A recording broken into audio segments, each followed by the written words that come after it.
Hi everyone, my name's Eliza, and I just finished watching the new season of Selling Sunset, minus the reunion. Haven't seen that yet. Apologies for the blurriness, my camera's broken, so I'm gonna try and hold it up here so it looks less ghostly.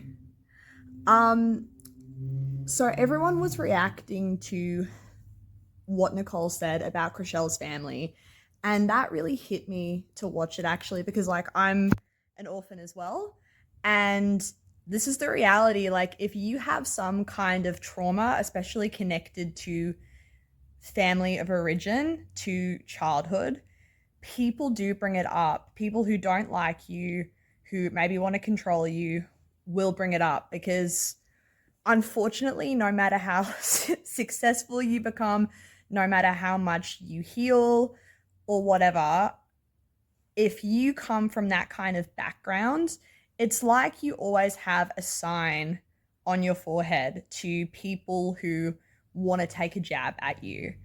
And I don't know Nicole's history, but if she didn't have those experiences, if she got to come into the world feeling, you know, having parents and having support and having all of her needs met, which is something that a lot of people don't get. It's always something that you can kind of lord over people who have gone through poverty or neglect, or who have had the experience of caregivers dealing with substance abuse issues and health issues, and then not being able to care for them properly.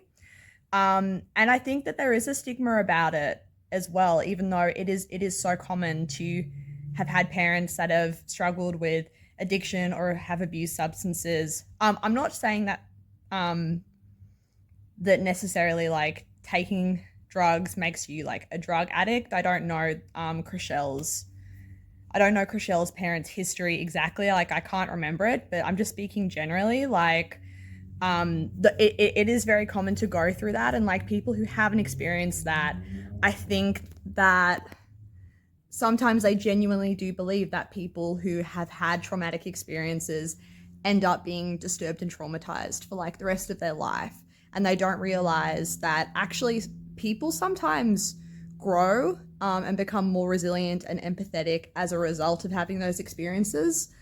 And also, so many people have trauma and have had horrible things happen to them, have gone through huge amounts of grief, and it's not something that you necessarily know about them because it's not obvious. Like, a friend of mine lost her grandmother, who actually was her primary caregiver for like parts of her life, and she was really close to her grandmother. So when she went through that loss, it was huge for her, and people couldn't see that. They didn't understand the extent of that.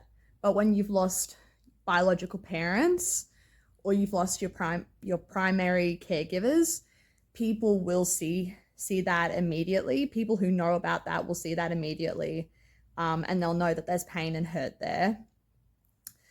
I don't know why we're living in a world right now where it's acceptable to pretend to be psychologists to one another. Like, even if Chrishell was projecting on Nicole, it, even if people are going around replaying patterns from childhood, it's, in my opinion, it's inappropriate and unhelpful to point those out.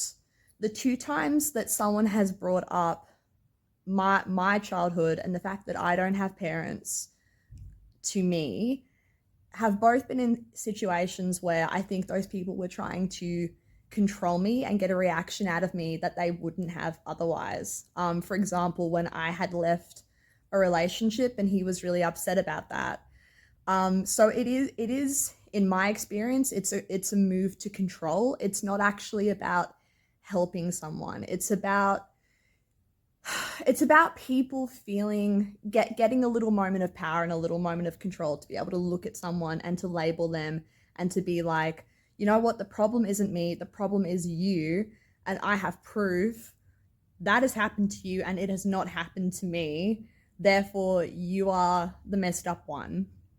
um Even if Nicole was sincerely believing that Chrishell is projecting her issues onto her and that's all that was, it is never helpful. Like it is, it is never helpful to speak to people that way and say that, even if it's not antagonistic. Like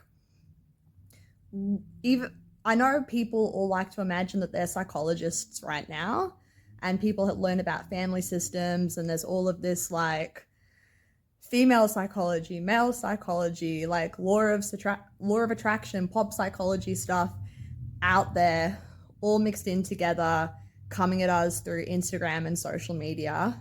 And people may find things that are helpful to them, but I don't think it, unfortunately, it doesn't make you like an expert on other people if you've just been introspective and learned about projection and learned about family systems and things like that. Like that is just learning about that stuff is just part of being an adult and part of working through your own stuff.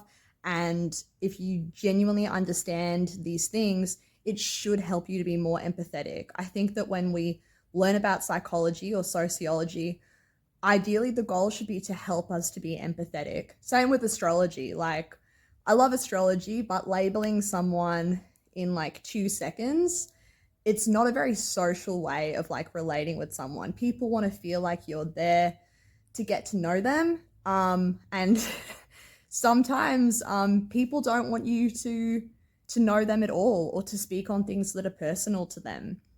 So yeah, I'd be really interested to hear what other people have to say about this.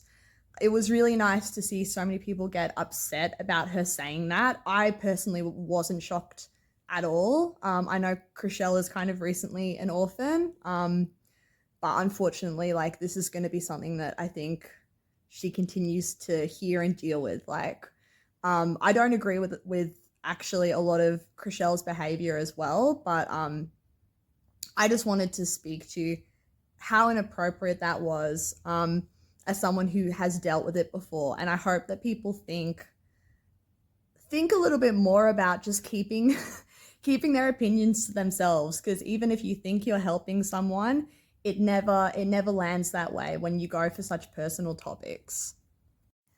Hey, I just wanted to add as well, when I say that it is never helpful to point out unhelpful patterns that people might have stemming from childhood, I'm talking about in the context of an argument. I don't think that you should start poking at someone's childhood trauma and saying this is why you're doing that. But I do think that if you do this in a very gentle and thoughtful way, you can point out unhealthy behaviors, unhealthy patterns that people close to you might have.